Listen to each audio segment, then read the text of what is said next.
Triple three magic words Malayalam top റീഡിങ്ങിലേക്ക് സ്വാഗതം. ഇന്ന് നമ്മൾ റീഡ് ചെയ്യാൻ പോകുന്ന ടോപ്പിക് എന്തുകൊണ്ടാണ് ആ വ്യക്തി നിങ്ങളെ ഇഷ്ടപ്പെടാനുള്ള കാരണം, എന്ത് അട്രാക്ഷനാണ് നിങ്ങളിൽ ആ പേഴ്സൺ കാണുന്നത് എന്നുള്ളൊരു കാര്യമാണ് നമ്മൾ റീഡ് ചെയ്യാൻ പോകുന്നത്.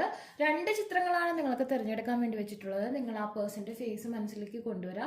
ഇതിലേത് ചിത്രമാണ് നിങ്ങളെ കോൾ ചെയ്യുന്നത്, വിളിക്കുന്നതെന്നുണ്ടെങ്കിൽ ആ ഒരു ചിത്രം നിങ്ങൾക്ക് തിരഞ്ഞെടുക്കാവുന്നതാണ്. ആദ്യത്തെ ചിത്രം തിരഞ്ഞെടുത്ത വ്യക്തികളുടെ റീഡിങ്ങിലേക്ക് പോവുകയാണ്. തിരഞ്ഞെടുക്കാത്ത വ്യക്തികളുണ്ടെന്നുണ്ടെങ്കിൽ വീഡിയോ ഒന്ന് പോസ് ചെയ്തതിന് ശേഷം തിരഞ്ഞെടുക്കുക കേട്ടോ.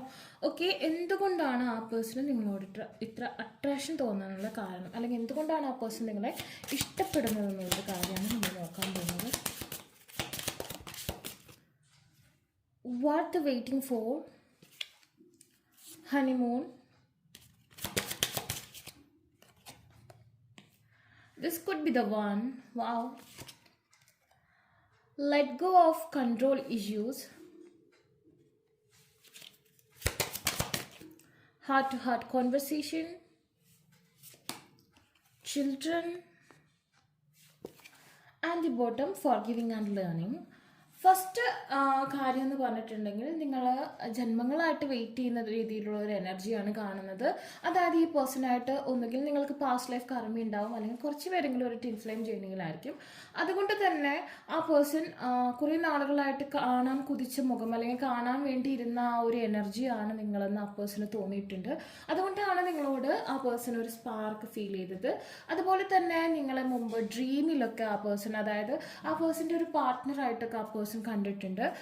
അതുപോലെ തന്നെ ആ പേഴ്സൺ നിങ്ങളെ വിവാഹം കഴിച്ച് ഹണിമൂണ് പോകണം, അങ്ങനത്തെ ഒരു ആഗ്രഹമൊക്കെ ആ പേഴ്സൺ ഉണ്ടായിട്ടുണ്ട്. ആൻഡ് ദെൻ നിങ്ങൾ കണ്ടപ്പോൾ തന്നെ ആ person this could be the one, അതായത് ഈ പേഴ്സണെയാണ് ഞാൻ ഇത്രയും നാൾ സെർച്ച് ചെയ്തുകൊണ്ടിരുന്നത്, അല്ലെങ്കിൽ ഞാൻ ഈ പേഴ്സണെയാണ് ഞാൻ ഡ്രീം ചെയ്തുകൊണ്ടിരുന്നത്, അതായത് ഞാൻ സ്വപ്നത്തിൽ കണ്ടുകൊണ്ടിരുന്നത്, അല്ലെങ്കിൽ ഈ പേഴ്സണെ ഞാൻ മുന്നേ എപ്പോഴോ കണ്ടിട്ടുണ്ട്, ഞാൻ കുറെ തിരഞ്ഞൊരു വ്യക്തി ഇയാളാണ് എന്നുള്ളൊരു തോന്നൽ ആ പേഴ്സണ് വന്നിട്ടുണ്ട്. അതുകൊണ്ടാണ് ആ പേഴ്സണ് ഭയങ്കര അട്രാക്ഷൻ തോന്നിയത്. ആൻഡ് ദെൻ കുറേയൊക്കെ ആ പേഴ്സൺ കൺട്രോൾ ചെയ്യാൻ ശ്രമിച്ചിട്ടുണ്ടാവും ആ പേഴ്സൻ്റെ ഫീലിങ്സ്. ബട്ട് ആ പേഴ്സൺ അത് എപ്പോഴെങ്കിലുമൊക്കെ ആയിട്ട് നിങ്ങളോട് പ്രകടിപ്പിക്കുക തന്നെ ചെയ്യും. കാരണം ആ പേഴ്സണെ കൺട്രോൾ ചെയ്യാൻ പറ്റില്ല, കാരണം ഇതൊരു പാസ്റ്റ് ലൈഫിൽ നിന്ന് വന്നിട്ടുള്ള ആ ഒരു സ്പാർക്കാണ്. അതുപോലെ തന്നെ നിങ്ങളോട് സംസാരിച്ചിരിക്കുമ്പോൾ ആ പേഴ്സൺ വളരെ ഒരു സൂത്തനിങ് മ്യൂസിക് കേൾക്കുന്ന പോലെയാണ്, അല്ലെങ്കിൽ സമയം പോകുന്നതേ അറിയില്ല. അല്ലെങ്കിൽ ആ പേഴ്സൺ നിങ്ങളോട് ചാറ്റ് ചെയ്യുമ്പോഴായിരിക്കും ആ പേഴ്സൻ്റെ ഹാപ്പിനെസ് അല്ലെങ്കിൽ സ്ട്രെസ് റിലീഫ് ആയിരിക്കും നിങ്ങളോട് സംസാരിക്കുന്നത്, അല്ലെങ്കിൽ നിങ്ങളുടെ സംസാരം കേൾക്കാൻ നല്ല രസമായിരിക്കും. ആ പേഴ്സണെ സംബന്ധിച്ചിടത്തോളം നിങ്ങളുടെ സംസാരം കേൾക്കാൻ നല്ല രസമൊക്കെ ആയിരിക്കും. അതുപോലെ തന്നെ നിങ്ങളിലാണ് ആ പേഴ്സൻ്റെ തലമുറയുള്ളത്, ആ പേഴ്സൻ്റെ സന്തതി പരമ്പരയുള്ളത് എന്നൊക്കെ ആ പേഴ്സൺ ഒരു തോന്നലുണ്ടായിരുന്നു. അതുകൊണ്ടാണ് ആ പേഴ്സണ് നിങ്ങളോടൊരു ഇഷ്ടം, ഒരു അട്രാക്ഷൻ സ്റ്റാർട്ടിങ്ങിൽ തന്നെ തോന്നാൻ കാരണം. ഇനിയിപ്പോൾ ഫ്രണ്ട്സായിട്ട് തുടരുന്ന വ്യക്തികളൊക്കെ ആണെന്നുണ്ടെങ്കിൽ ആ പേഴ്സൺ നിങ്ങളോട് അട്രാക്ഷൻ തോന്നാനുള്ള കാരണം ഈ പാസ്റ്റ് ലൈഫ് സംഭവം തന്നെയാണ്. എപ്പോഴെങ്കിലൊക്കെ ആയിട്ട് ആ പേഴ്സൻ്റെ ഇമോഷൻസ് ആ പേഴ്സൺ നിങ്ങളോട് പ്രകടിപ്പിക്കുന്നതായിരിക്കും. ഇവിടെ ജെൻഡർ സ്പെസിഫിക്കേഷൻ അങ്ങനെ ഒന്നുമില്ല, ആർക്കായാലും. അതിപ്പോൾ ഇപ്പോൾ സെയിം ജെൻഡറിലുള്ള ആളുകൾക്ക് വരെ ഇങ്ങനെ ഫീലിങ്സ് ഉണ്ടാവാം. അതിൻ്റെ കാരണം അതാണ്, പാസ്റ്റിൽ ഒരുപക്ഷെ നിങ്ങൾ കപ്പിൾസ് അല്ലെങ്കിൽ പ്രണയിച്ച് നടന്ന വ്യക്തികളൊക്കെ ആയിരിക്കാം, അല്ലെങ്കിൽ പാസ്റ്റ് ലൈഫിൽ നിന്നൊരു അല്ലാത്തൊരു അട്രാക്ഷൻ നിങ്ങൾക്ക് രണ്ടുപേർക്കും പരസ്പരം ഉള്ള വ്യക്തികളായിരുന്നിട്ടുണ്ടാവും. അതുകൊണ്ടാണ് നിങ്ങൾക്ക് ഈ ജന്മത്തിൽ ഈ പേഴ്സണെ കാണുമ്പോൾ തന്നെ ഒരു അട്രാക്ഷൻ അല്ലെങ്കിൽ ഒരു സ്നേഹം, അല്ലെങ്കിൽ ആ പേഴ്സണ് നിങ്ങളോട് ഈ ഒരു ഇഷ്ടം തോന്നാനുള്ള കാരണം. ഓക്കെ, അതുപോലെ ഈ പറഞ്ഞ ഫീച്ചേഴ്സ്, നിങ്ങളുടെ സംസാരം ഭയങ്കര ഇഷ്ടമാണ്, നിങ്ങളോട് ചിലവഴിക്കുമ്പോഴായിരിക്കും ആ പേഴ്സൻ്റെ ലൈഫിലെ എല്ലാ വിഷമങ്ങളും മറന്നു പോകുന്നത്. ഈ സാഹചര്യങ്ങളൊക്കെ കാണുന്നുണ്ട്. ടോറസ് എനർജിയാണ്.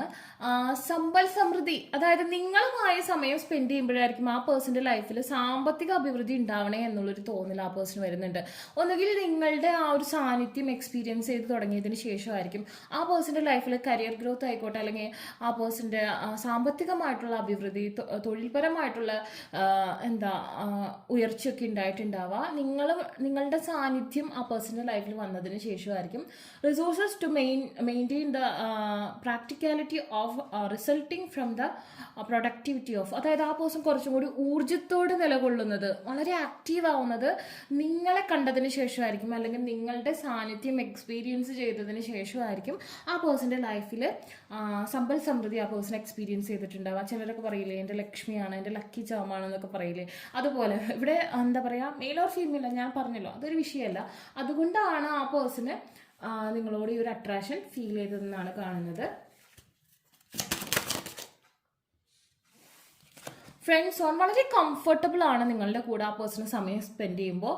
A lack of passion in this companionship, ഒരുപാട് പാഷൻ, ഒരുപാട് സെക്ഷൽ ഫീലിങ്സ് ഒക്കെ ആ പേഴ്സണ് ഫീൽ ചെയ്യുന്നുണ്ട്. പലരും ഇതൊരു നല്ല ഫ്രണ്ട്ഷിപ്പായിട്ട് സ്റ്റാർട്ട് ചെയ്തവരായിരിക്കാം, ചിലർ ടൈം പാസ് ആയിട്ട് start ചെയ്തവരായിരിക്കാം.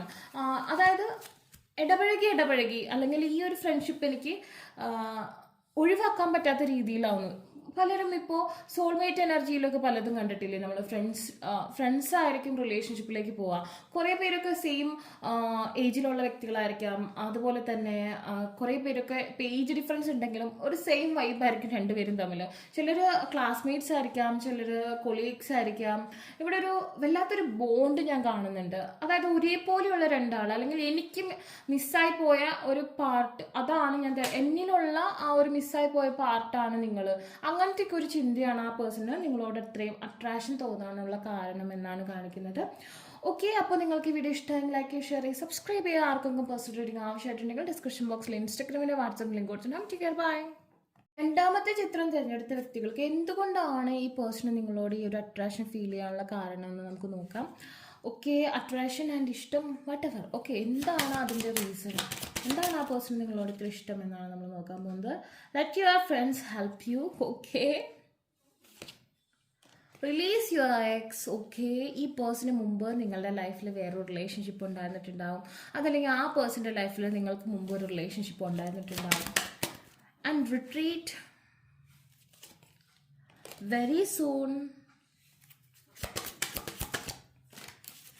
New love, this is a new love, definitely new love. And then it is safe for you to love. And the bottom make the effort ആണ്. അതായത് ഈ relationship നിങ്ങൾക്കോ അല്ലെങ്കിൽ ആ പേഴ്സണോ അല്ലെങ്കിൽ രണ്ടുപേർക്കും ഈ റിലേഷൻഷിപ്പിന് മുമ്പ് വേറൊരു റിലേഷൻഷിപ്പുകൾ ഉണ്ടായിരുന്നിട്ടുണ്ടാവും, ഒന്നിലധികം. അതൊക്കെ വെറും ടൈം പാസ് അങ്ങനത്തെ രീതിയിലുള്ള റിലേഷൻഷിപ്പുകളൊക്കെ ആയിരുന്നിട്ടുണ്ടാവും. സീരിയസ് ആയിട്ടുണ്ടാവില്ല, അല്ലെങ്കിൽ അതിൽ നിന്ന് പ്രത്യേകിച്ച് ഒരു ബെനിഫിറ്റ് ആ പേഴ്സണിന് ലഭിച്ചിട്ടുണ്ടാവില്ലെന്നാണ് കാണുന്നത്. എന്താണ് ശരിക്കും യാഥാർത്ഥ്യം, അതായത് അങ്ങനെ റിയാലിറ്റി എന്താണെന്ന് ആ പേഴ്സണെ മനസ്സിലാക്കി കൊടുത്തത് നിങ്ങളാണെന്നാണ് കാണുന്നത്. അതുപോലെ തന്നെ മറ്റുള്ള വ്യക്തികൾ സപ്പോർട്ട് ചെയ്തൊരു റിലേഷൻഷിപ്പ്, ആ പേഴ്സൺ ഇപ്പോൾ ഫ്രണ്ട്സ് ആയാലും നിന്റെ ഇത്രയും ഈ റിലേഷൻഷിപ്പിനേക്കാളൊക്കെ ബെറ്റർ ഇതാണ്, അല്ലെങ്കിൽ ഫാമിലി ആയാലും അനുകൂലിക്കുന്ന ഒരു റിലേഷൻഷിപ്പ് ഇതാണ്. അല്ലെങ്കിൽ ഇപ്പോൾ അനുകൂലിച്ചില്ലെങ്കിൽ ഒരു ഫോട്ടോ കാണുമ്പോൾ അല്ലെങ്കിൽ നിങ്ങളെക്കുറിച്ച് എക്സ്പ്ലെയിൻ ചെയ്യുമ്പോൾ ആ കൊച്ച് അടിപൊളിയാണ്, അല്ലെങ്കിൽ ആ കുട്ടി അടിപൊളിയാണ്, അല്ലെങ്കിൽ ആ പയ്യൻ നല്ലതാണ്, ഇങ്ങനെയൊക്കെ ഒരു അഭിപ്രായം ലഭിച്ചിട്ടുണ്ടാവാം നിങ്ങളുടെ കേസിലായിരിക്കും. അതായത് മറ്റുള്ള വ്യക്തികൾ നിങ്ങളെ അക്സെപ്റ്റ് ചെയ്യുന്നൊരവസ്ഥ. ഫ്യൂച്ചറിനെ കുറിച്ചല്ല ഞാൻ പറയുന്നത്, നിങ്ങളെക്കുറിച്ച് ഫസ്റ്റ് ഇൻട്രോ ചെയ്യുമ്പോൾ തന്നെ അയാളുടെ ഫ്രണ്ടോ അല്ലെങ്കിൽ ഫാമിലി മെമ്പറോ ഓക്കെ ഇത് അടിപൊളിയാണ്, അങ്ങനെ ഈ ആൾ അടിപൊളിയാണെന്ന് പറഞ്ഞിട്ടുണ്ട്. അങ്ങനത്തെ ഒരു ഇംപ്രഷനും കൂടി ആ പേഴ്സൺ വന്നിട്ടുള്ളതായിട്ട് കാണുന്നുണ്ട്. അതുപോലെ തന്നെ ആ പേഴ്സൻ്റെ ലൈഫിൽ ചില നെഗറ്റീവ് എനർജീസ് നിങ്ങളുടെ സാന്നിധ്യത്തോടു കൂടി ഒഴിവായി പോയതായിട്ട് കാണുന്നുണ്ട്. It's time to disconnect from the world. നിങ്ങൾ തമ്മിൽ സമയം ചിലവഴിക്കുമ്പോൾ, അല്ലെങ്കിൽ നിങ്ങളെ കാണുമ്പോൾ, അല്ലെങ്കിൽ നിങ്ങളുടെ ഫോട്ടോ കാണുമ്പോൾ, അല്ലെങ്കിൽ നിങ്ങളുടെ ഒരു കോൾ വരും, അല്ലെങ്കിൽ നിങ്ങൾക്ക് മെസ്സേജ് അയക്കും, ആ പേഴ്സൺ മറ്റെല്ലാ ബന്ധങ്ങളെയും ഉപേക്ഷിച്ച് മറ്റെല്ലാ പ്രതിബന്ധങ്ങളെയും അല്ലെങ്കിൽ എല്ലാ റിയാലിറ്റിയിൽ നിന്നും മാറി ഒരു ഡ്രീമി വേൾഡിലേക്ക് പ്രവേശിക്കുന്നു. ആ പേഴ്സണ് ഭയങ്കര ഒരു സന്തോഷം കിട്ടുന്ന നിമിഷങ്ങൾ നിങ്ങളിൽ നിന്ന് ആ പേഴ്സൺ ലഭിക്കുന്നതായിട്ട് കാണുന്നുണ്ട്. ഇപ്പോൾ നിങ്ങൾ നോ കോണ്ടാക്ട് അല്ല ഞാൻ ഉദ്ദേശിക്കുന്നത്, ഇപ്പോൾ നിങ്ങൾ വൺ സൈഡഡോ എന്തോ ആയിക്കോട്ടെ ആ ഒരു പിക്ചർ കാണാൻ നിങ്ങളുടെ സാന്നിധ്യം എക്സ്പീരിയൻസ് ചെയ്യുമ്പോൾ അപ്പോൾ ആ പേഴ്സൺ ഇങ്ങനെ പറന്നു പോകാന്ന് പറയില്ല, അങ്ങനത്തെ ഒരു ഫീലിങ്സ് ആ പേഴ്സൺ ഉണ്ടായിട്ടുണ്ട്. അതുകൊണ്ടാണ് ആ പേഴ്സൺ ആ ഒരു ഇഷ്ടമുള്ളത്. മറ്റാരെയും കാണുമ്പോൾ അങ്ങനെ എല്ലാ കണക്ഷൻസും വിട്ടുപോണ ഒരു ഫീലിങ്സ് ഒന്നും ആ പേഴ്സൺ ഉണ്ടായിട്ടുണ്ടാവില്ല. Clearly decide what you want so that it comes to you now എന്നാണ്. നിങ്ങൾ തീർച്ചയായും ഈ ബന്ധം ആത്മാർത്ഥമായി ആഗ്രഹിക്കുന്നുണ്ടെങ്കിൽ തീർച്ചയായിട്ടും അത് നിങ്ങൾക്ക് ലഭിക്കുന്നതാണ്. അതിനുവേണ്ടി നിങ്ങൾ മാനിഫെസ്റ്റേഷൻസ് ഒക്കെ ചെയ്യാം. ഞാൻ പറഞ്ഞു ഇത് ന്യൂ ലവ് ആണെന്ന്. അതായത് പാസ്റ്റ് ഉണ്ടായിരുന്നിട്ടുണ്ടാവും, അത് പാസ്റ്റ് ലൈഫിനെ കുറിച്ചല്ല ഞാൻ പറയുന്നത്, മുജ്ജന്മത്തെ കുറിച്ചല്ല ഞാൻ പറയുന്നത്. കറണ്ട് ലൈഫിൽ ഇതിനു മുമ്പ് വേറെ എന്തെങ്കിലും തരത്തിലുള്ള ഇൻഫാച്ചുവേഷനോ അങ്ങനെ എന്തെങ്കിലുമൊക്കെ കണക്ഷൻസോ ഉണ്ടായിരിക്കും. But this is A new person ആയിട്ട് നിങ്ങളുടെ ലൈഫിൽ, അല്ലെങ്കിൽ ആ പേഴ്സൻ്റെ ലൈഫിലേക്ക് ന്യൂ ആയിട്ട് കടന്നു വന്ന, അല്ലെങ്കിൽ പുതിയൊരു തലത്തിലേക്ക് കടന്നു വന്ന, ഇതുവരെ ഉണ്ടായിരുന്ന ബന്ധങ്ങൾക്ക് അപ്പുറം ആയിട്ട് കടന്നു വന്ന ഒരു സ്പാർക്കായിരിക്കും നിങ്ങൾ അതുപോലെ തന്നെ it is safe for you to love, open your heart to give and receive the highest energy of all. ആ പേഴ്സണ് ഈ പ്രണയം വളരെ സെക്യൂർ ആയിട്ട് ഫീൽ ചെയ്തു. എനിക്ക് പലരുടെയും കേസിൽ ഈ ഒരു ഈ ഒരു ചിത്രം തിരഞ്ഞെടുത്തവരിൽ വളരെ കുറവായിരിക്കും ഇന്റർ കാസ്റ്റോ അല്ലെങ്കിൽ ഇന്റർ റിലീജിയൻ ആയിരിക്കും. ബാക്കി എല്ലാവരും ഒരു ഏകദേശം സിമിലർ ആയിട്ടുള്ള ഫാമിലി ബാക്ക്ഗ്രൗണ്ട് അല്ലെങ്കിൽ സിമിലർ കാസ്റ്റ് റിലീജിയൻ ആവാനുള്ള ചാൻസ് ആണ് കൂടുതലായിട്ട് ഞാൻ കാണുന്നത്. കാരണം ആ പേഴ്സൺ തന്നെ ഫീലിംഗ് ഇത് വർക്കൗട്ട് ആവും അല്ലെങ്കിൽ ഇത് ശരിയാവും, ഇതിന് വലിയ തടസ്സങ്ങളൊന്നുമില്ല, സേഫാണ്, ഈ പ്രണയം സേഫ് ആണെന്നുള്ളൊരു ഫീലിങ്സ് ആ പേഴ്സൺ ഉണ്ടായിട്ടുണ്ടാവും. മേക്ക് ദ എഫേർട്ട്, ആ പേഴ്സൺ ഈ റിലേഷൻഷിപ്പിൽ കൂടുതൽ എഫേർട്ട് എടുക്കാനുള്ളൊരു ടെൻഡൻസി. അതായത് നമ്മളൊരാളെ കൂടുതലായിട്ട് ആഗ്രഹിക്കുമ്പോഴാണ് അതിനുവേണ്ടി എഫേർട്ട് കൂടുതൽ എടുക്കുക. അപ്പം നിങ്ങളാണ് ഈ റിലേഷൻഷിപ്പിൽ കൂടുതൽ എഫേർട്ട് എടുക്കുന്നുണ്ടെങ്കിൽ ആ പേഴ്സണേക്കാൾ കൂടുതൽ നിങ്ങളാണ് ആ പേഴ്സണെ സ്നേഹിക്കുന്നത്. അങ്ങനത്തെ ഒരു അവസ്ഥയാണ്.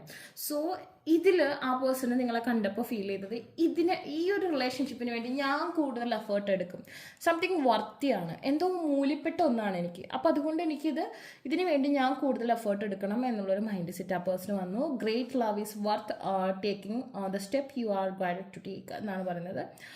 ഓക്കെ,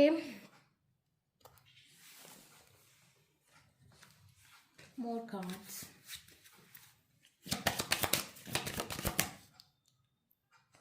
Cancer energy ആണ്. Intuition to protect, attitudes from the past about resulting from the history of. Okay, this is also from the past. ഇതിൽ കുറേ പേര് മുജ്ജൻപത്തിൽ നിന്ന് വന്ന എനർജി കാണുന്നുണ്ട്. അതുപോലെ തന്നെ ഞാൻ പറയുകയാണെന്നുണ്ടെങ്കിൽ അത് ഗ്രഹനില പ്രകാരമാണ് ഞാൻ അങ്ങനെ കാണുന്നത്, നിങ്ങളുടെ ചാർട്ട് അലൈൻമെന്റ് പ്രകാരമാണ് ഞാൻ കാണുന്നത്. അതുപോലെ തന്നെ നിങ്ങളെ കെയർ ചെയ്യണം, പ്രൊട്ടക്റ്റ് ചെയ്യണം എന്നുള്ളൊരു നിയോഗമുള്ള പോലെ, ആ പേഴ്സണും അങ്ങനെ ഒരു നിയോഗമുള്ള പോലെയുള്ള ഒരു എക്സ്പീരിയൻസ് കാണുന്നുണ്ട് ഇവിടെ.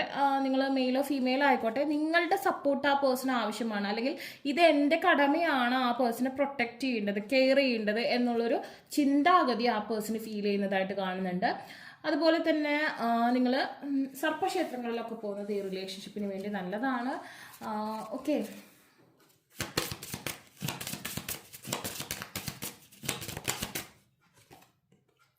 Soulmate energy, the beautiful soulmate.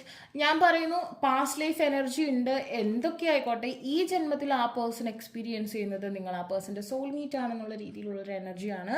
That means you have found your romantic counter part എന്നാണ് പറയുന്നത്. ആ പേഴ്സൺ, ഞാൻ പറഞ്ഞില്ലേ, ആ പേഴ്സൺ ചിന്തിക്കുന്നത് നിങ്ങളാണ് ആ പേഴ്സൻ്റെ റൊമാൻറ്റിക് കൗണ്ടർ പാർട്ട്. അതായത് നിങ്ങളാണ് ബെസ്റ്റ്, നിങ്ങളാണ് ആ പേഴ്സണ് കിട്ടാവുന്നതിൽ ഏറ്റവും നല്ല റൊമാൻറ്റിക് പാർട്ട് എന്നാണ് ആ പേഴ്സൺ ചിന്തിക്കുന്നത്. It's past life, but also ആ പേഴ്സൺ കറൻ്റ്ലി ചിന്തിക്കുന്നത് സോൾമേറ്റ് എന്ന് പറഞ്ഞാൽ ഭയങ്കര കമ്പാനിയൻഷിപ്പ് ആയിരിക്കും.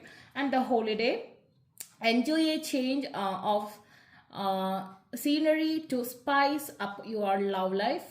ഓക്കെ, പ്രപ്പോസൽ ആ പേഴ്സൺ നിങ്ങളെ കണ്ടപ്പോൾ തന്നെ നിങ്ങളുടെ ആ പേഴ്സൻ്റെ ജീവിതത്തിലേക്ക് ക്ഷണിക്കണം എന്നൊക്കെ ഉള്ളൊരു ഇൻഡ്യൂഷൻ ഇല്ലേ, വളരെ ഇൻഡ്യൂട്ടീവായിട്ടുള്ളൊരു തോന്നലൊക്കെ ആ പേഴ്സണെ ഫീൽ ചെയ്ത ഒരു കണക്ഷനാണ്. അതുകൊണ്ടാണ് ആ പേഴ്സണ് നിങ്ങളോട് അട്രാക്ഷൻ തോന്നിയത്. ഓക്കെ, അപ്പോൾ നിങ്ങൾക്ക് വീഡിയോ ഇഷ്ടമായി ലൈക്ക് ചെയ്യുക, ഷെയർ ചെയ്യുക, സബ്സ്ക്രൈബ് ചെയ്യുക. ആർക്കെങ്കിലും പേഴ്സണൽ റീഡിംഗ് ആവശ്യമായിട്ടുണ്ടെങ്കിൽ ഡിസ്ക്രിപ്ഷൻ ബോക്സിൽ ഇൻസ്റ്റാഗ്രാമിൻ്റെ വാട്സപ്പ് ലിങ്ക് കൊടുത്തണം. Okay, by.